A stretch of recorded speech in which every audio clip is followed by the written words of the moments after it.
A humanoid robot could soon manufacture aircraft, carry heavy equipment, and even operate cockpit controls without requiring a complete aircraft redesign. China has now displayed Fengxing 001, a specialized machine built for demanding aviation tasks. In this video, we will explore how it works, examine its simulated cockpit trials, and discover why robotic dogs are also entering industrial and public security operations. Fengxing 001 stands out because AVIC designed it specifically for aviation environments, instead of adapting a demonstration robot. Development began in 2024 to create a machine capable of working inside factories, maintenance areas, ground support zones, and other aviation settings.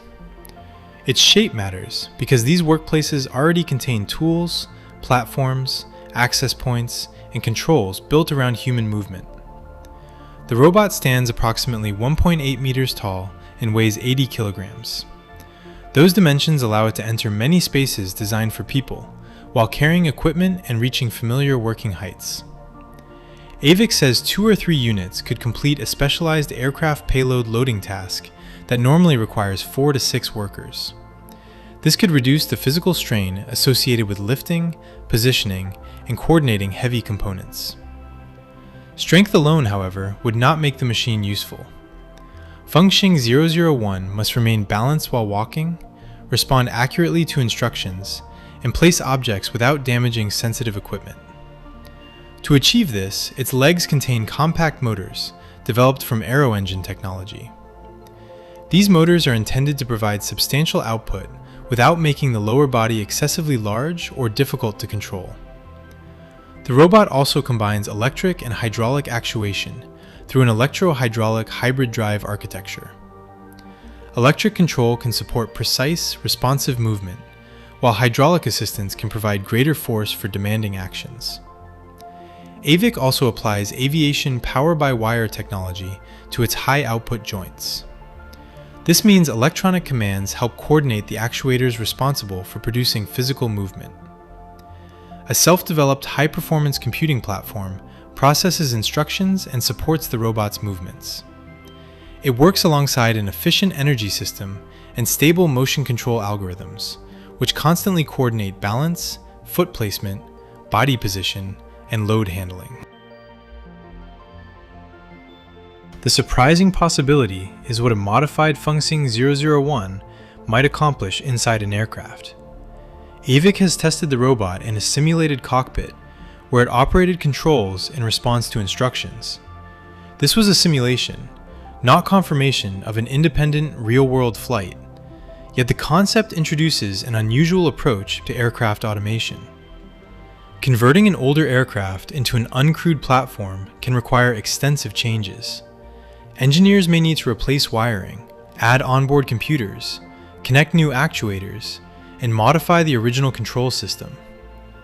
Every alteration requires careful integration because flight controls, instruments, communications, and safety functions must continue working together. AVIC's alternative is to change the operator instead of rebuilding the machine. Engineers could remove Fengxing 001's lower body components and position the remaining system in the cockpit. Its arms could physically interact with switches, levers, and controls originally designed for human hands. Instructions would pass through its computing platform and become coordinated movements. Company staff says this method could cost 1/10 as much as a conventional conversion involving major wiring and electronics changes. No financial breakdown was provided, so this remains an estimate. Still, the logic is clear. If a robotic operator can use existing controls, engineers may avoid replacing large sections of functioning equipment. The concept could also provide flexibility. A human-shaped control system might adapt to different cockpit layouts through software, sensors, and revised movement patterns. Instead of creating a new package for every aircraft type, developers could program one robotic design to recognize several arrangements.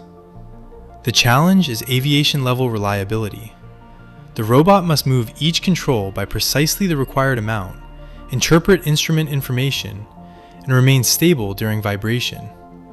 It also needs safe responses if instructions are delayed, communication stops, or a control behaves unexpectedly. Repeating a sequence in simulation is a beginning, but actual operation introduces many more variables. That is why this trial matters, without exaggeration.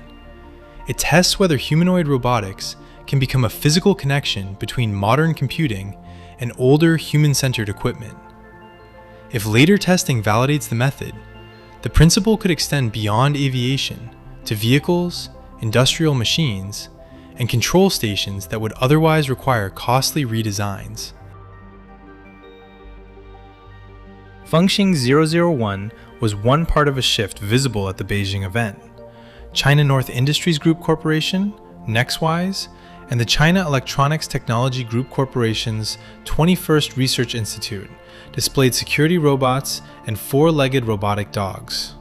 Their focus was mobility, observation, facility inspection, and controlled assistance in locations where human patrols may be difficult. Legs give these machines advantages in certain surroundings. They can cross uneven surfaces, move around obstacles, and enter narrow industrial areas that challenge wheeled platforms. Cameras provide views, while autonomous navigation software helps the robot follow routes and adjust its movement. Decision-making can allow it to recognize obstacles, identify objects, or alert a remote operator. Power plants and large facilities are proposed locations.